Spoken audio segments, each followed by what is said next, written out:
It was a random Wednesday, 7:12 p.m., when my world imploded.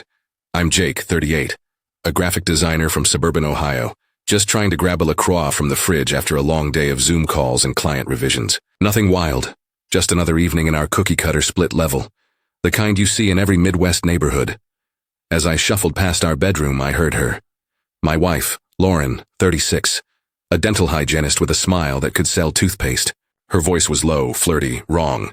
Not the, hey, let's plan a date night vibe. This was intimate, dangerous. I froze, my hand still on the fridge handle, the can of LaCroix sweating as much as I was about to. Lauren was sprawled on our bed, phone glued to her ear, giggling like she was 16 and sneaking a call past curfew. I don't even like touching him anymore, she said, her voice dripping with a mix of pity and disgust. Then came the laugh. Not the warm, you're my person laugh I fell for 12 years ago, but a sharp, I'm already checked out cackle that hit me like a sucker punch. He's so predictable, boring. I just fake it when he's around. My stomach churned. Predictable? Boring? That's what you call the guy who's been paying the mortgage, mowing the lawn, and binge-watching The Office with you for a decade. I stood there, rooted to the hardwood, ears straining like I was decoding a CIA transmission. I know, she went on, oblivious to the fact that her husband was 10 feet away, dying inside. I want to be with you, but I gotta play it smart. Jake's not an idiot. Oh, thanks for the vote of confidence, Lauren. Real generous. I didn't storm in, didn't chuck the LaCroix at the wall, though the thought crossed my mind. Instead, something colder took over, like Arctic tundra cold. My heart didn't break, it just shut off. I set the can on the counter, untouched, and made a choice. Lauren wanted distance? Fine. She was about to get a masterclass in emotional frostbite. I wasn't gonna scream or cry. Nah, I was gonna plan. The next few days I turned into a ghost in my own house. No more, how was work? No more brushing her arm when we passed in the kitchen. No more leaving my dumb post-it notes on her coffee mug that said stuff like, "You're my favorite human." Lauren didn't notice at first. She was too busy, texting, smirking at her phone like it was her new husband. Me, I was just the guy paying the Wi-Fi bill so she could flirt with God knows who. Then came Friday night, the kind of quiet evening where the hum of the AC feels louder than your marriage. I was doom-scrolling X on my phone, half reading some thread about why millennials can't afford houses, when Lauren's phone lit up on her nightstand. She was in the shower, singing some Taylor Swift song like she didn't just torch our vows. The message preview was short, sweet, and gut-wrenching. Tonight was unreal, babe. Can't get you out of my head. C. Just a C. No name, no context, just a digital dagger to the chest. My pulse didn't even spike. It wasn't shock. It was clarity. Like the last piece of a puzzle I'd been pretending not to see. I didn't touch her phone. Didn't need to. I just stared at that glowing screen, the way you stare at a car crash you saw coming but couldn't stop. When Lauren waltzed out of the bathroom, towel around her head, she tossed me a casual, "Hey," on like nothing was wrong. I nodded, gave her my best I'm fine grunt, and kept scrolling. But my brain, it was already in overdrive. See, I wasn't heartbroken. Heartbreaks for people who still care. This was more like finding a roach in your cereal. Gross. Infuriating. But mostly proof something's been rotting for a while. The next morning, while Lauren pranced off to work in her scrubs and fake cheer, I called in sick. Not because I was moping, but because I had work to do. I wasn't about to let her skate through this with her side piece and her smug little giggles. Nah, Lauren was about to learn what happens when you underestimate a guy who's been predictable for too long. Step 1, I went full CIA. I pulled our phone bill, thank you Verizon app, and there it was. A number she'd been texting non-stop. Late nights, lunch breaks, even that Saturday she said she was at yoga. Yoga, my ass. I cross-referenced it with her Instagram follows, and boom. Meet Connor Walsh, 34. A CrossFit coach with a man bun and a vibe that screamed, "I sell protein shakes" on the side. His posts were all shirtless mirror selfies and captions like, "Grind never stops." This was the guy Lauren was risking our marriage for. A walking energy drink ad? I didn't confront her.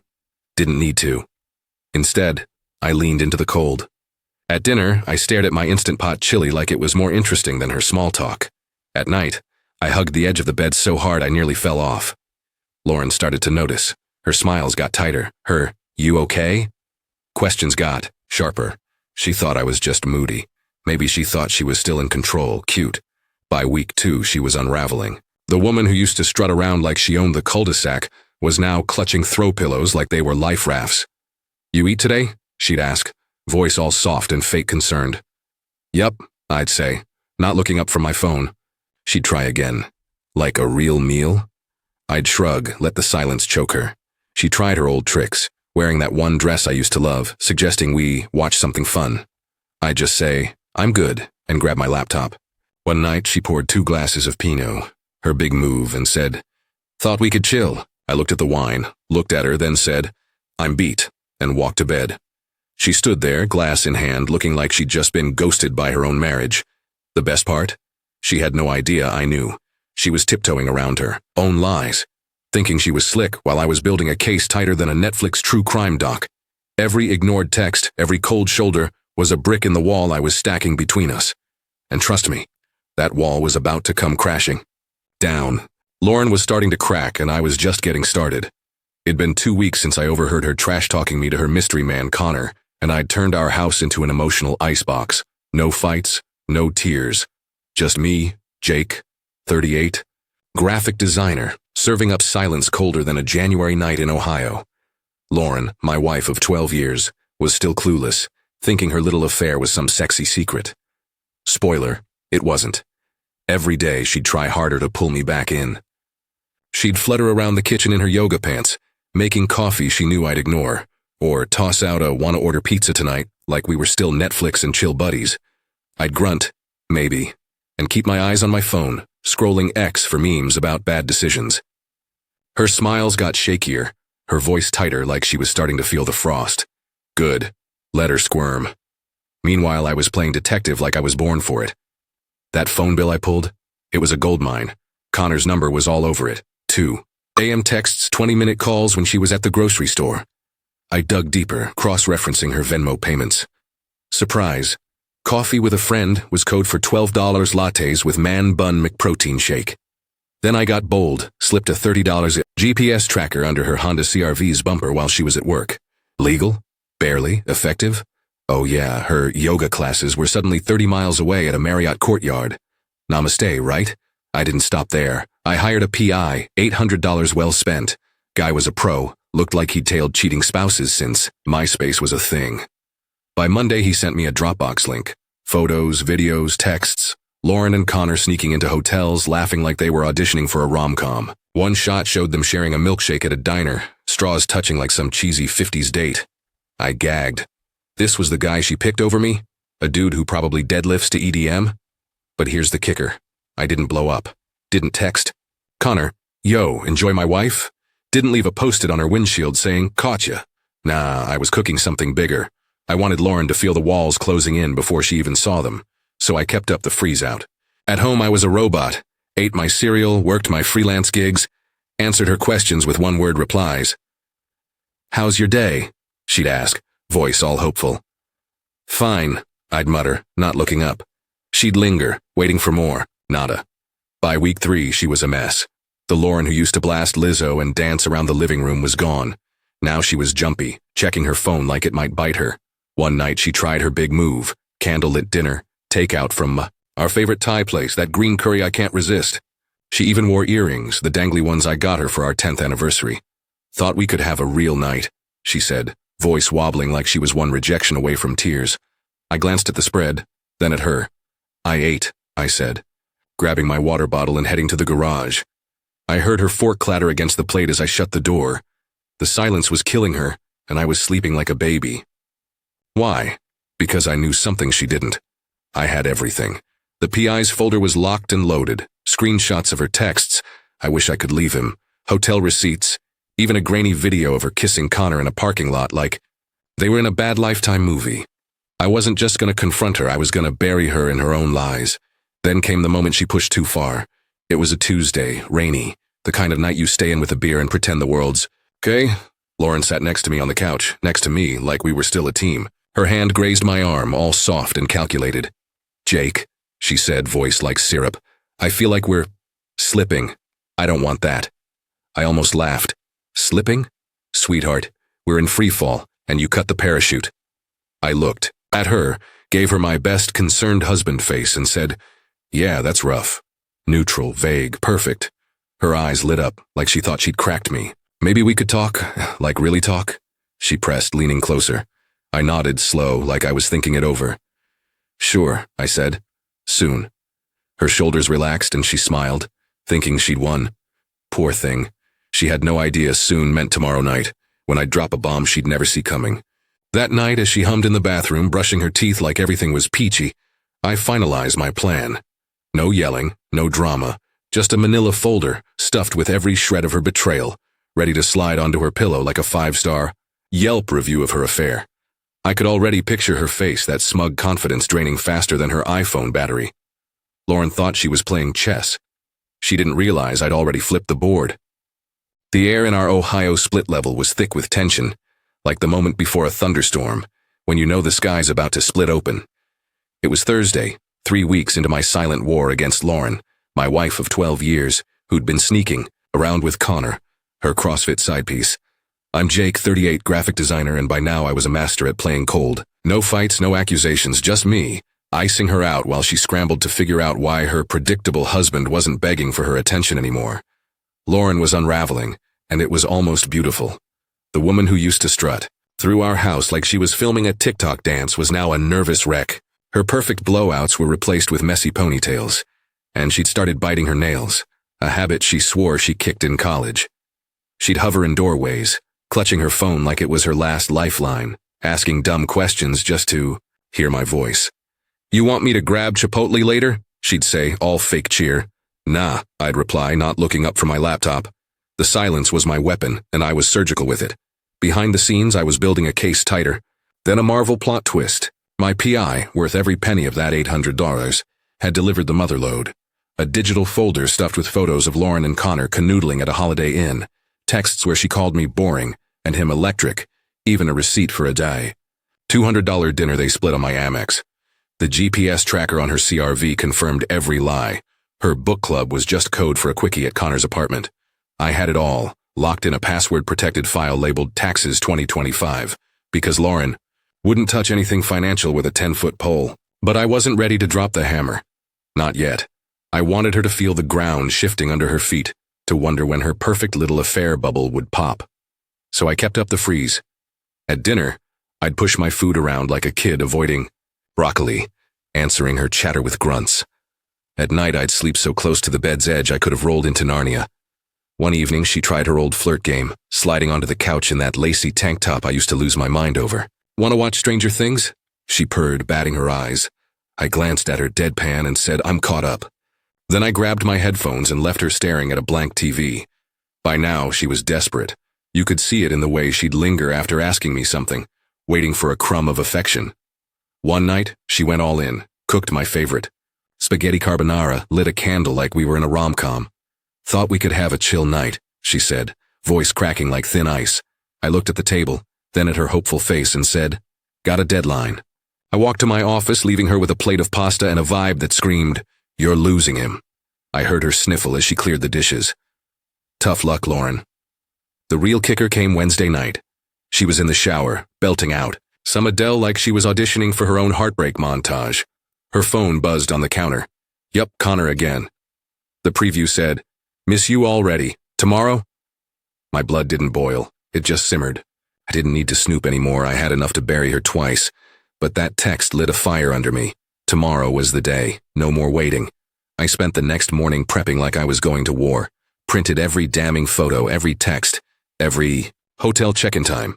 Organized it all in a sleek black folder, no label, no frills, just pure, unfiltered truth. I even added a post-it on top that said, "Read carefully."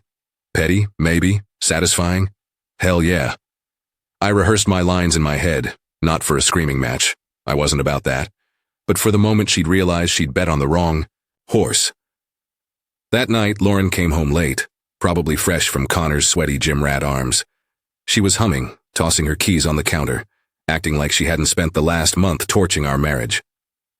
I was in the living room, casual, sipping a LaCroix like it was whiskey. The folder sat on the coffee table, unassuming but screaming checkmate. She didn't notice it at first, just kicked off her sneakers and said, "Hey babe, long day." I nodded, gave her my usual nothing burger stare. Then she saw it. Her eyes locked on the folder, and you could almost hear her brain screech to a halt. "What's that?" she asked, voice already wobbling.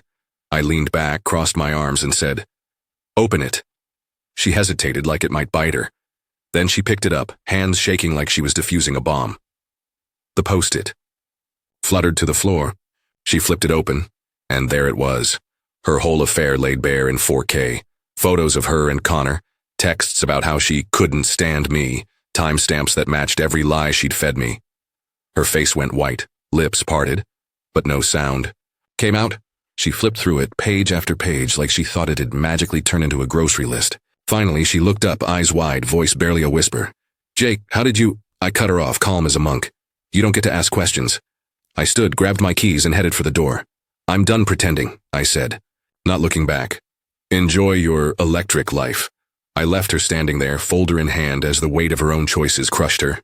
Lauren stood there, clutching that black folder like it was the only thing keeping her upright. I'd just walked out of our living room, leaving her with a paper trail of her own betrayal. Photos, texts, hotel receipts, the works. I'm Jake, 38, graphic designer from Ohio, and after 3 weeks of icing out my cheating wife, I'd finally dropped the bomb. It was Thursday night, and the silence in our suburban split level was louder than a car alarm. I didn't go far, just to the garage where I cracked a La Croix and leaned against my workbench, letting the adrenaline settle. I wasn't shaking. I wasn't sad. I was free. Back inside, Lauren was spiraling. I could hear it, the rustle of pages as she flipped through the folder again, like she could will it to disappear. Then came the footsteps, fast and uneven, like she was chasing a lifeline. She burst into the garage, eyes red, mascara streaking like a bad watercolor. "Jake, please," she stammered, voice cracking like a dropped plate. "Can we talk? I messed up, okay?" Messed up? That's what you call sneaking around with Connor, the CrossFit bro who probably benches his own ego? I didn't laugh, though I wanted to. I just stared, letting her words drown in the void I'd built between us.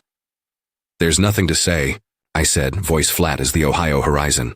I sipped my La Croix, the fizz louder than her excuses. She stepped closer, still holding that damn folder, pages creased from her grip. "I didn't mean for this to happen," she whispered, tears spilling. "Now, it was stupid. I was lost." "Lost? Lady, you weren't lost. You were checking into a Marriott with a guy who smells like pre-workout powder." I didn't say that. Didn't need to. My silence was sharper than any comeback. She tried everything over the next hour, begging, crying, even throwing out the classic, "We can fix this." I let her talk, let her voice bounce off the garage walls like a racquetball nobody's hitting back. Finally, she sank onto a stool, defeated, and mumbled, "What now?" I looked her dead in the eye. "You wanted excitement," I said. "You got it. I'm out." Her face crumpled, but I was already turning away, done with her performance. The next morning I was up at 6 a.m. brewing coffee like it was any other Friday. Lauren shuffled into the kitchen, robe loose, eyes puffy like she'd cried herself into a new tax bracket. She opened her mouth, probably to try another round of apologies, but I cut her off. "I'm staying at a hotel tonight," I said, stirring my coffee. "Figure out what you're doing with your life." She froze, lips trembling, but said nothing. Good. I grabbed my laptop bag and left for my freelance gig, the door clicking shut behind me. Lauren didn't give up, though. Over. The next few days, she turned into a one-woman redemption tour. She'd text me novels. "I'm so sorry, Jake, I love you, let's try therapy." I didn't reply. She left voicemails, voice cracking like she was auditioning for a sad podcast. I deleted them. One morning, I came by the house to grab some clothes and found pancakes on the counter. My favorite, blueberry, still warm. Next to them, a note. "I'll do anything." I tossed the pancakes in the trash and pocketed the note, not because I cared, but because it felt like evidence. She even tried the sexy angle. Showed up at my hotel one night in a trench coat, like we were in some noir film. "Jake, please," she said, eyes all glossy. I didn't open the door wide. "Go home, Lauren," I said through the crack, then shut it. Heard her sob in the hallway as I turned up the TV. She thought she could charm her way back. Cute, but I wasn't the guy who fell for her smile anymore. By Sunday, she was desperate. I got an email, subject line, "I'm begging you." She wrote about our wedding, our old road trips, how she'd fix everything. I didn't respond. Instead, I called my buddy Mike, a divorce lawyer who owed me a favor from a logo I designed for his firm.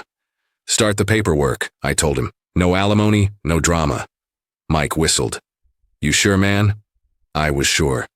Lauren didn't just break our vows, she broke me trusting her, no going back. The real twist came Monday. I was at a coffee shop working on a client's banner ad when my phone pinged. An email from my PI, who I'd told to wrap things up. Subject, one last thing. Attached was a screenshot from Connor's ex account posted that morning. A gym selfie captioned, "New chapter, new vibe, our single life." The dude had dumped Lauren already. I almost choked on my latte. She'd burned our marriage for a guy who ghosted her faster than a Tinder match. Poetic. I drove back to the house that night not to talk but to grab my vinyl collection. Lauren was on the couch staring at her phone, probably seeing Connor's post. She looked up, eyes hollow. "Jake," she started, voice barely there. I held up a hand. "Save it," I said, grabbing my records. As I walked out, I left the folder on the coffee table, one last reminder of what she'd thrown away. Her sobs followed me to the door, but I didn't look back. The Ohio air felt sharper as I stepped out of our house, vinyl records under my arm. Lauren's sobs fading behind me. It was Monday night, a week since I'd dropped the folder of her affair on her like a plot twist in a thriller. I'm Jake, 38, graphic designer, and I'd spent the last month turning my cheating wife's world into a masterclass of consequences. Lauren, 36, dental hygienist and part-time liar, was learning fast that betraying me wasn't the flex she thought it'd. When we moved into a hotel that week, a budget-friendly Hampton Inn with decent Wi-Fi and no ghosts of our marriage. Lauren, meanwhile, was imploding back at the house. Her texts kept coming, ping after ping, like she thought sheer volume could rewrite history. "Jake, I'm so sorry. I can't sleep without you. Please, just talk to me." I didn't block her, not yet. Letting her type into the void felt crueler. She'd call, leaving voicemails that ranged from weepy to frantic. One said, "I know I messed up, but we're stronger than this." Stronger? Sweetheart, you snapped us like a dollar store glow stick. She tried every trick in the playbook. Tuesday, I swung by the house for my coffee maker and found a gift bag on the counter. New AirPods, the fancy ones I'd mentioned wanting last Christmas. A note read, "For you, always." I left them unopened, took my Keurig, and walked out. Wednesday, she emailed me a playlist. Our old road trip songs like Springsteen could fix her screwing Connor the CrossFit bro. I didn't listen. Thursday, she went nuclear. Showed up at my hotel again, this time with a photo album from our honeymoon. "Remember Maui?" she said through the door, voice thick with tears. I didn't open it. "Go home, Lauren," I said, and cranked the AC to drown her out. Her desperation was pathetic, but I wasn't gloating. I was done. Done with her fake tears, done with the woman who called me boring while sneaking off to hotels. My lawyer Mike was drafting divorce papers and I'd told him to make it clean. No alimony, no haggling over the IKEA couch. I didn't want her money or her guilt. I wanted out. By Friday, Lauren's mask was slipping hard. My buddy Dave, who lives down the street, texted me, "Yo, saw Lauren at Kroger. She looked rough, like forgot to brush her hair rough." I didn't reply, but I could picture it. Her perfect ponytail gone rogue, her yoga pants swapped for sweatpants that screamed, "I give up." Her Instagram, usually a shrine to smoothie bowls and dental office selfies, went silent. No more blessed nonsense. Good. Let her sit in the mess she made. Then came the kicker. Saturday morning, I got a call from my PI. Yeah, the guy who'd earned his $800 with a PhD in dirt digging. "Thought you'd want to know," he said. "Your wife's boyfriend? He's done." Apparently, Connor had posted another ex update. A beach pic from Florida, captioned, "Fresh start, no baggage. Grind mode." Translation, he ditched Lauren like a bad protein shake. I checked her ex. Yup, she'd unfollowed him, but not before liking his post by accident. Ouch. Her big electric romance lasted less time than a TikTok trend. I almost felt bad.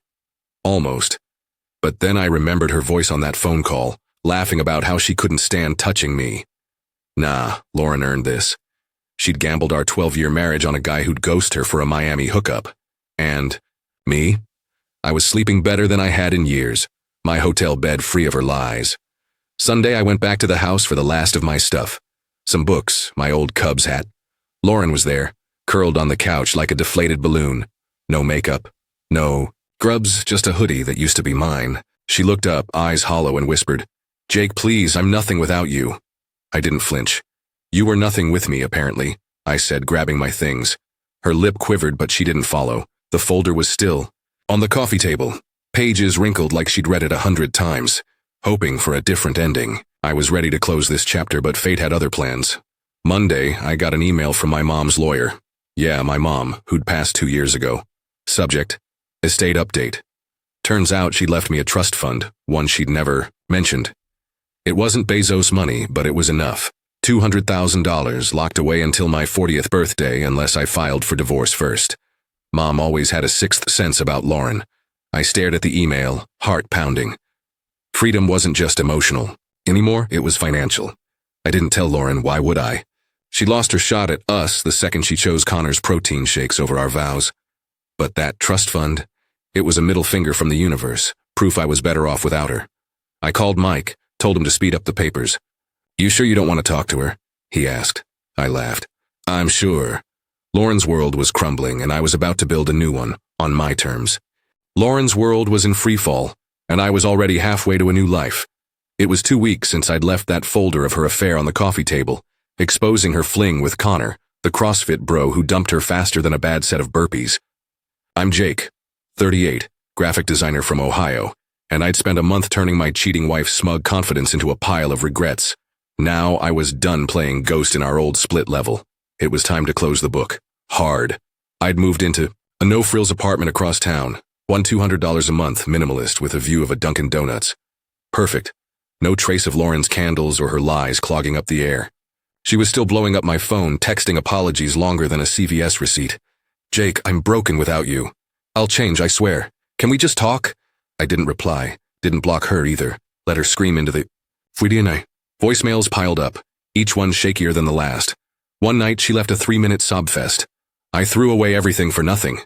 Yup, nailed it, Lauren. She kept trying to claw her way back. I'd swing by the house for random stuff, my, toolbox, my old sketch pads, and find her traps. Homemade lasagna cooling on the counter, a sticky note saying, for you. I didn't touch it. Another time, she'd left my favorite IPA in the fridge with a heart drawn on the label.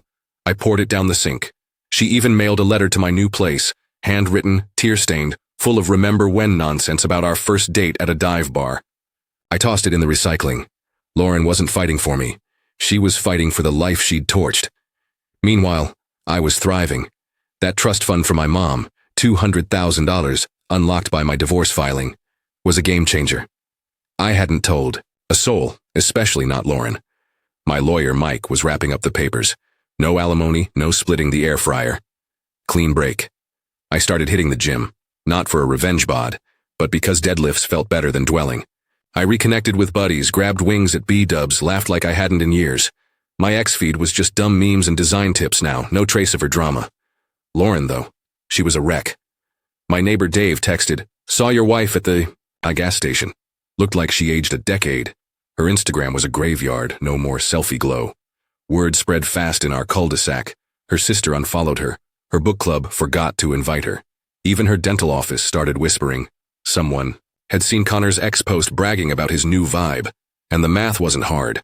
Lauren's perfect life was a house of cards in a windstorm. Then came the final blow. I got a call from Mike on a Tuesday, rain pelting my apartment window. You're gonna love this, he said. Turns out Lauren had tried to play the victim, telling her friends I'd abandoned her. But my PI, God bless that $800, had leaked a few choice screenshots to her cousin, who spilled the tea at a family barbecue. By Sunday, her mom was calling her the disappointment. Lauren's ex went private. Her LinkedIn profile vanished. She was radioactive, and I hadn't said a word. The truth did the talking. I could have stopped there, but the universe had one last gift. Wednesday, I was sketching at a coffee shop when my phone pinged. An email from my mom's lawyer. The trust wasn't just $200,000. There was a second clause.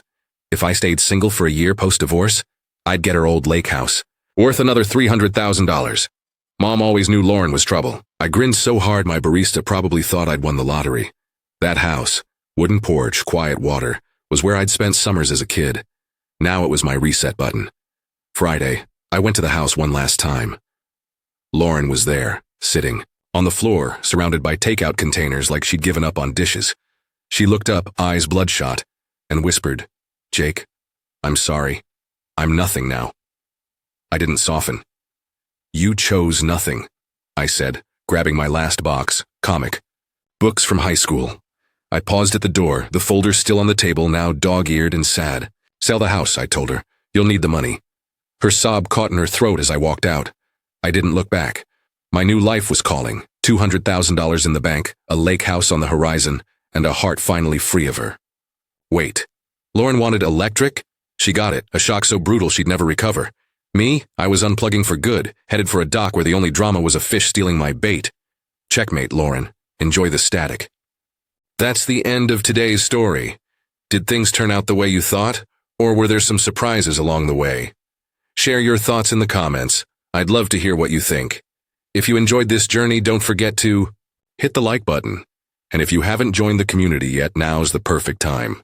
Subscribe and turn on notifications so you're always the first to catch new stories. Thanks for watching, and I'll see you in the next adventure.